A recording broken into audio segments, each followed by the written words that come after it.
नमस्कार मंडळी, अन्नपूर्णा खाद्य पाककृती या चॅनलमध्ये आपलं स्वागत आहे. रोज रोज डाळ भात खाऊन कंटाळा आला असेल.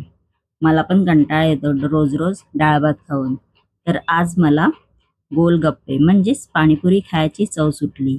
तर मग काय, बाहेर जाण्यापेक्षा घरामध्येच आपण मस्तपैकी अशी पाणीपुरी म्हणजेच गोलगप्पे मी बनवले. ती रेसिपी आज मी तुमच्याबरोबर शेअर करणार आहे.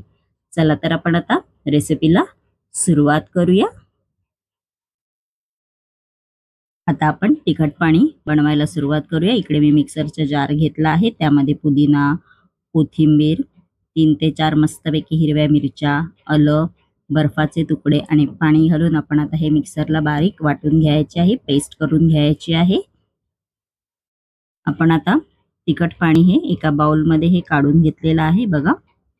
त्यानंतर त्याच्यामध्ये थोडंसं थंड पाणी घालायचं आहे. उन्हाळा आहे म्हणून धने पावडर घालून घ्यायची आहे, आमचूर पावडर घालून घ्यायची आहे, चाट मसाला, जिरे पावडर घालून घ्यायचे आहे, काळं मीठ घालायचं आहे, चवीनुसार थोडंसं मीठ घालून घ्यायचं आहे, मग लिंबाचा रस घालून घ्यायचा आहे.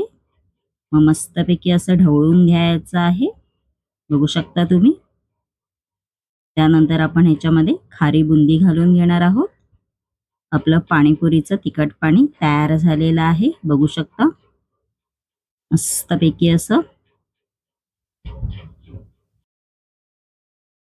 इकडे मी एका बाउलमध्ये 2 उकडलेले बटाटे चांगले मॅश करून घेतलेले आहेत.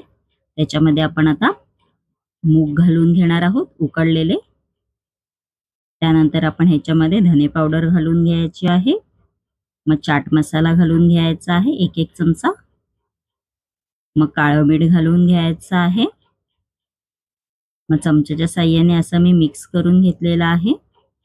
आपला मसाला तयार झालेला आहे, बघू शकता तुम्ही. रगडा बनवायचं पण टेन्शन नाही. इकडे मी नेहमीप्रमाणेच तेल गरम करायला ठेवलं होतं. आपण आता ह्याच्यामध्ये पाणीपुरीच्या पुऱ्या घालून घेऊ. मी इकडे रेडीमेड पुऱ्या वापरल्या आहेत, बघू शकता. मस्तपैकी आपल्या पुऱ्या चांगल्या टमटम फुगलेल्या आहेत. इकडे मी टोपभर पुऱ्या केलेल्या आहेत. चला तर आपण आता पाणीपुरी बनवायला सुरुवात करूया.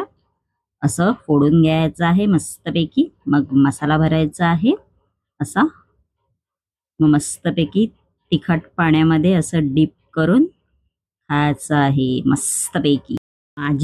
माझ्या आवडीची गोलगप्पे म्हणजेच पाणीपुरी ही रेसिपी जर तुम्हाला आवडली असेल आणि अशाच नवनवीन युनिक रेसिपी जर तुम्हाला माझ्या चॅनेलवर पाहायच्या असतील आणि तुम्ही जर माझ्या चॅनेलवर नवीन असाल तर नक्की माझ्या चॅनेलला लाईक, शेअर अँड सबस्क्राईबर करायला विसरू नका. आणि तुम्ही पण पाणीपुरी खायला या बरं का. धन्यवाद.